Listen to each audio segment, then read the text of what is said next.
Welcome to another episode of Lock In Podcast with your favorite daughter and your favorite father. We are back. We back at it. Another one for you. Another one. We always told you we always give you sports every week, and sports never stops. We always have something to talk about. That's right. So here we are. And to start us off, breaking news. Devin Booker is staying with the Suns for another 2 years at least. We always thought, there could be speculation. Kevin Durant left, went to Houston. So who's going to be with Devin Booker now? Why would he stay another 2 years? Is it the money, or does he just love Phoenix? It's definitely the money. Yeah. Because there's not a market that's willing to pay Devin Booker money right now. Yeah, fair.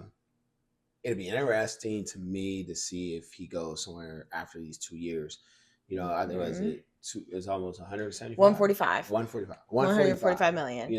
That's a good, you know what I'm saying? That's a good old purse to have. You know what I'm saying? So for Not mad him, at it.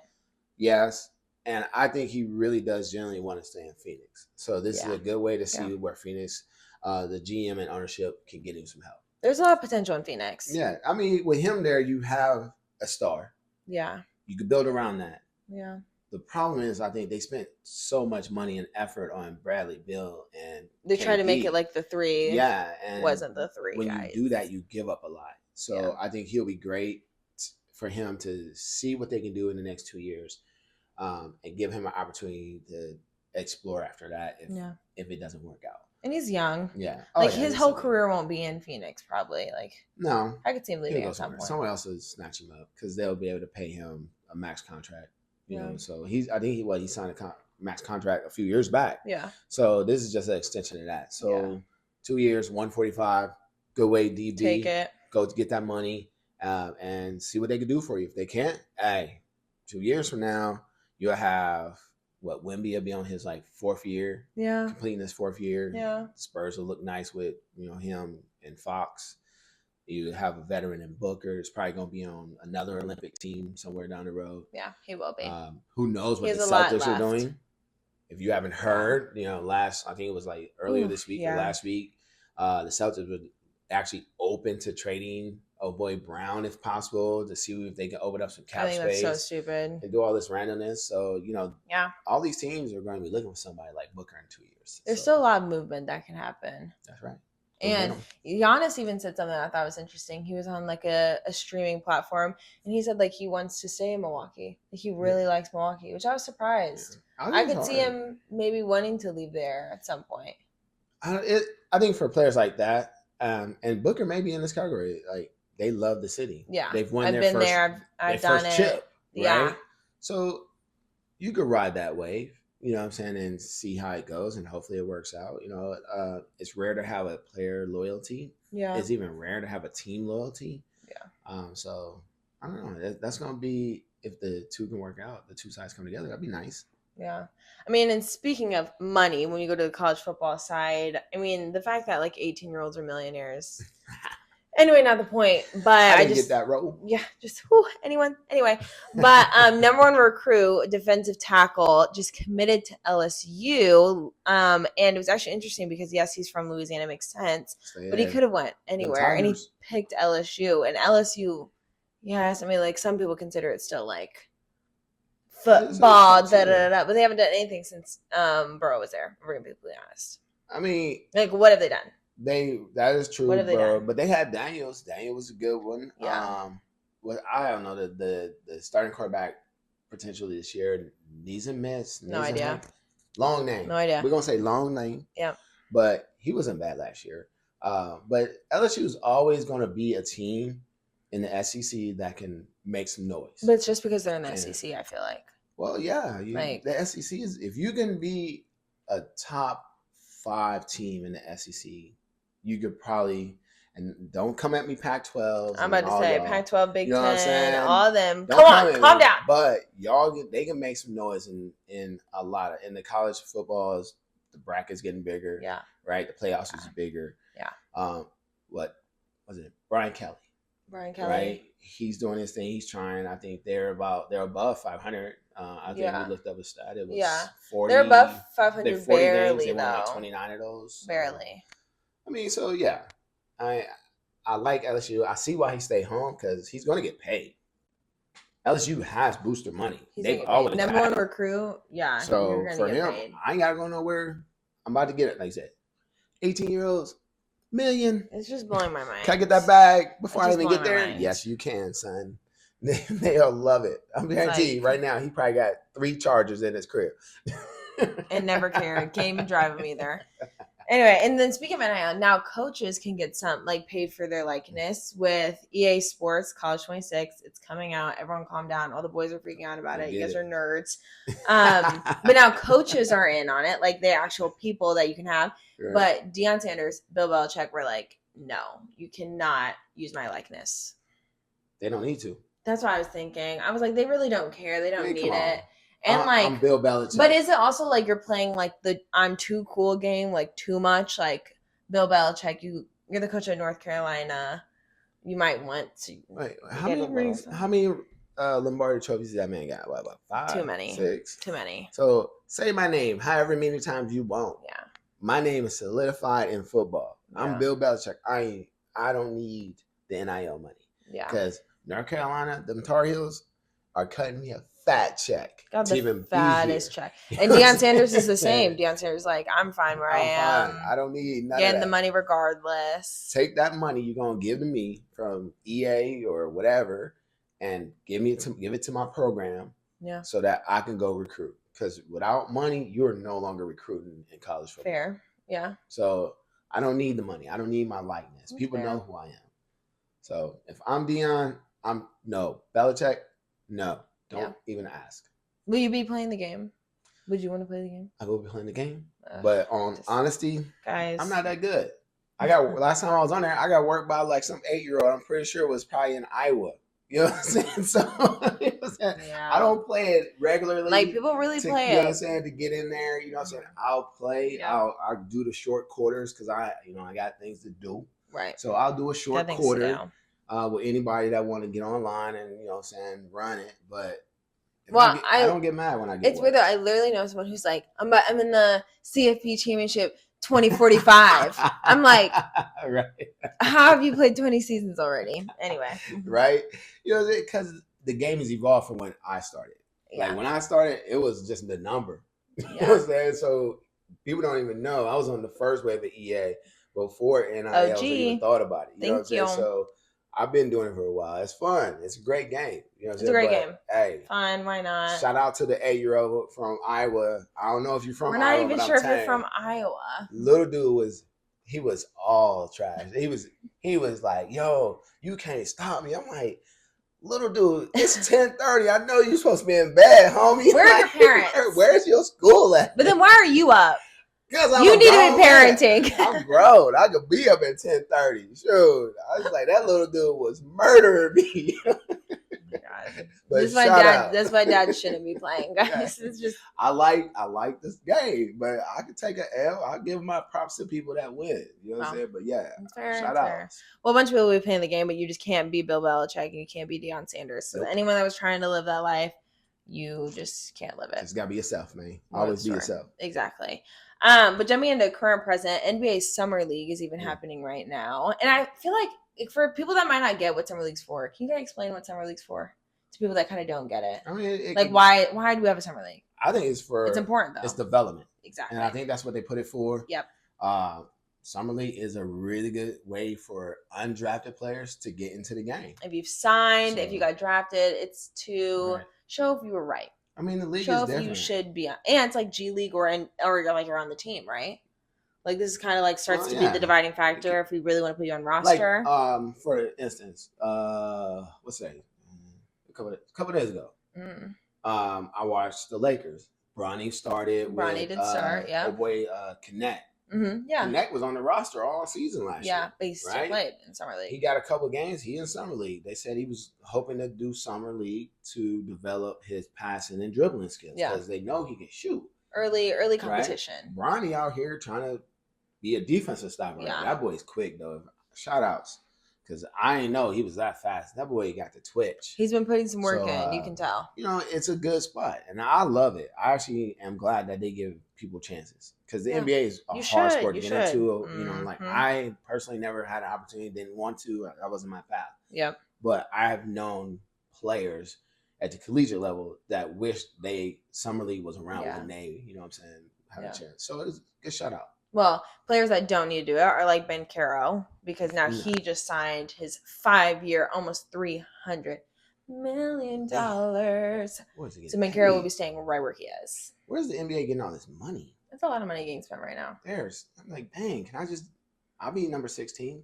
I don't even need to see the floor. You didn't even got to give me the jersey. I don't even need to ride the bus. You know what I'm saying? Like, you just want me to be on the thing. Just put me on the roster. Let me get that check. 5-year, $300 million for Ben Caro? I mean, like, he is an all-star. So, like, Orlando needs to figure out a way to keep players. I was about to say, Orlando, like, you struggle. They got to keep good players. Yep. And then just hope they can win more games. Yeah. They got Wagner. They just need a better fan base, so you have to have like key players that are all stars that to create a fan base. I might be wrong. Didn't they trade for somebody? Not sure. I'm pretty sure they traded for somebody. I don't look into it. It may not be a superstar, but I think they ended up with a pretty decent player. Yeah. Because they traded Anthony. Anthony left. The point guard they had. He's gone. And they brought in someone else. But yeah, Orlando, good way to get Ben Caro, good way to keep him, to lock him in. I mean, he's the only player on the team. Shout out to the podcast. Thank you. You had no choice. Thank you. Thank you. Shout out. But the one team that is going to be struggling is the Pacers, because it's official. Tyrese Haliburton is not playing next season, regardless if he's good, regardless if he feels like he's healed. They're just going to keep him out. And I feel like it's the safest bet. I feel like there's no point. Like, I feel like even if he was playing, they're not running it back next year. No. And for them, that is the best opportunity and best bet. It's like taking make sure he's ready. Yeah. Right. Do not bring him back early and potentially ruin his career. Yeah. With another injury like that. Yeah. All right. And then you also too, like, what kind of run are you really making? You know, without him, if you don't start out fast, then you're probably gonna be short making the playoffs. So just take this year, see if you can draft, trade, develop. Yep. And when he comes back, you'll have a team ready to go. Well, it's interesting. Kevin Durant said on a podcast, he was like, I feel like I'm the Achilles guy. Like, everyone calls him, like, how do I get back? Because Kevin Durant, like, that was a bad injury. But he came back and he's, fine, whatever. And it didn't affect his career too much. But then it's like Jason Tatum is the same. So, like, he's out too. And the Celtics even said they reached out to the Pacers and were like, we'll help in any way we can. That's nice. It's like two teams losing their star players, knowing they're not going to the finals and struggling. So, hey, we want to go to that barbecue together? We'll help you. You help us. Maybe a trade in the future. Maybe a pick in the draft a little bit later. Yeah, the East is, now you say that, the East is going to be wild because you got Lillard. Out. He's out and traded. Yeah. No, waived. Yeah, okay, so still not picked up. Waived. Yeah. Lillard out, Haliburton out, Tatum out. Oh, Embiid. I don't want to hear if you name. Saw it, Embiid, I don't want to hear it. I went in on a little Tyler, like episode 2. He's whatever, garbage. But not a fan. He's gonna be out. So it's like the East is gonna be open, and Orlando might be a sleeper team. Cleveland that did what they did this year. I think the Knicks are gonna try to make a run now. That everyone's like 20 times. Why am I saying shout out? It's okay. Am I? You are. Tell y'all people. I'm not gonna say it again. There you go. I think the Knicks are gonna try to make another big run with a bunch of their top opponents weakened. Yeah, they could probably do something. You saw they hired Mike Brown. Yeah, we talked about that last time. We talked about that last time. We don't mind Mike Brown. I don't really care. I thought they were gonna probably. I didn't think he was gonna take it, but he said some really good things. He had to take it. I figured he would. I don't know if they are what they offered him. I figured it would. If I was Mike Brown, I would have had to have really good incentives. Well, yeah, because of course. New York is a mecca, and it's gonna be hard. If you go in there and you start catching L's, you see what happened. Like, and Thibodeau was winning, and he got smacked out. Yeah. So, we need a ring. Yeah, man, New York. If New York get a ring, man, that's always gonna be crazy. What a time to be in New York. If it was New York Game 7 against something crazy, oh man, that would be the time to be in New York. Them New York people, they get a ring. Oh my, I don't even know what the Knicks would be on, man. They would talk so much trash because they're so cocky. Seriously. Anyway, but to wrap it up for our lock in or locked out segment, Chris Paul announced that he's done after next season. He's gonna finish the San Antonio Spurs. He's like, I did my thing. Is he locked in for one ring before his career's over. If he only doing 1 year, no. I don't even know Chris. I don't even know what team he would go to that would get him. Well, he's finishing on the Spurs is not the team. No, that's not a ring. Not the team. But it's a great opportunity for you, Chris, to go out and get a coaching job. Mr. Paul, right? You could coach, but I feel like he wants. Well, like who do you? The thing is, like, no one's really been doing that recently. Like Dwayne Wade, like retired, he was done. Carmelo Anthony, like they don't go back and coach. They're like, I'm done. Nah, but Chris Paul is a leader. Yeah. Yeah. I remember him from college, and when he came in, he was at Charlotte and he did his thing. You know what I'm saying? Like, he was always a good player. I just think that he just been on teams that just happened to come up short. Yeah. Talent was there. Well, we talked about it, though. It's just that era is about to start. Yeah. They're about to start being done, which is fine. I mean, they got Darren Fox from Sacramento in the offseason or mid-season, but I think he kind of just set out with Wemby. Yeah. Was out with his illness or whatever. The Spurs have potential for sure. There's some upside to the Spurs. Yeah. And for Chris, I'm glad he's just going to settle in and just be like, if I got 1 year left, let me stay where I'm at. Yeah. Let me not chase a ring. Don't go running around all over the league and tarnish all the things you've done. Like, players that switch teams looking for a ring, that can go really bad. Yeah. And I don't know, kind of almost like a KD scenario in a way. Like, I don't know if KD's chasing a ring, but you win 2 at Golden State, right? Yeah. And then you go to Brooklyn. Yeah.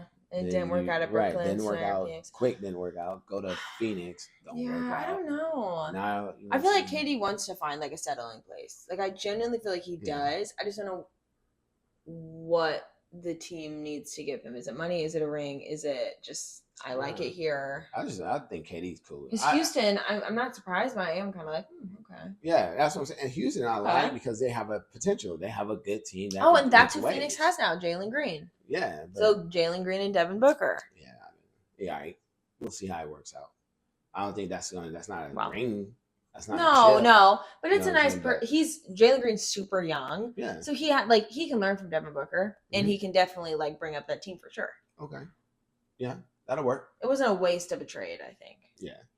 So. All right. Cool. Well, for my lock-in moment. That's lock-in moment, guys. I want to see how Notre Dame does. So if y'all haven't followed, Notre Dame has got a roster that is full of ex-NFL players' sons. Yeah. So like Jerome Bettis, people that know the Steel Curtain, you know what I'm saying? Jerome Bettis was on the last championship team, and his son is at Notre Dame now, which Jerome, the senior, went to Notre Dame in college before he ended up in the pros. Legacy. All right. Plexico Burris from Michigan State. Dude was a beast at Michigan State. He played for the Steelers a little bit. Okay. I think he started out with the Giants, got close to a chip, or maybe even got one when Eli was still there. I'm not exactly sure on that stat, but we love a man. I know he was in New York for a while as a Giant, and he did play for the Steelers. His son's there. Wow. It's just the legacies. Ike Taylor was a former Steeler, and he was a defensive back, and his son is there. So, talk about the trust in Notre Dame's head coach right there. They went through the whole Steeler lineup, right? Like, what is head coach saying to these families? I think come to Notre Dame. It's the environment. It's the head coach. Culture. Coach Freeman he seems to be a great coach. Yeah. But I think he's a character coach. Okay. And it's hard to come by character coaches that can win. Fair. Right? So I think that is the appeal to these pro players and having their lineage go there. Is because it's just like, hey, like you're going to go to school, but you're going to work hard to be the best player you can be. And no matter what they say, Notre Dame's always in the playoffs. Always. Up. Even if they might not say it was deserved. That's why when you're private, baby. You got that golden helmet. And first of all, they beat IU in the first round of the playoffs last year. Yeah, well, hey, you still got the dome. You know what I'm saying? When you got the golden crown, hey. Notre Dame's legit. They are legit. Having those boys on there will be legit too, because as much as their fathers will say, we're not coaching them. And on the real, another one, 2026 recruit. Larry Fitzgerald, Hall of Fame wide receiver. His son will be there next year. So they are playing the game. They have those smart. All these, and you already know they all been working out since they was 5. Literally, you've been catching a ball at your dad's football games in the down forever. Right? You know how to handle the media. Yeah. You know how to handle all that. They're ready. They're ready. You've been there since day one, watching your There's family still that pressure though of like, oh my god, my dad did it, I gotta do it, you know. But yeah, they'll be fine. They'll be all right. At least you already know you got an in. Yeah, you do have an in regardless. So, I don't know how much they're getting paid though. I would have that if I was coach. I'd be like, yo, you gotta give me a discount. You already got money. No, if anything, I'm like, pay me more. Thank you. Thank you. So as you guys see, we're very excited for college football. Like it's only weekends away. It's only weekends away, and we just like cannot wait. And so we'll be talking about the assignment of the college football is something else. Yeah, it is. But now that it's like mixing into football season, but there's still basketball going on. There's so much to talk about. So don't worry, because we'll be back next week as always with more content, more stories, more breaking news, more who's locked in and who's not. But we did it. Yeah, we got you in there. So we appreciate y'all. Again, check us out. Lock In Sports Podcast. Reg. Go to Instagram, go TikTok. to YouTube, TikTok. Go to all those, you know what I'm saying? All things. Those spots. Hit us up. Share it. Like it. Let us know what you got. And we appreciate y'all stopping in and checking it out. Yeah. And we'll see you guys next week. All Bye. Right,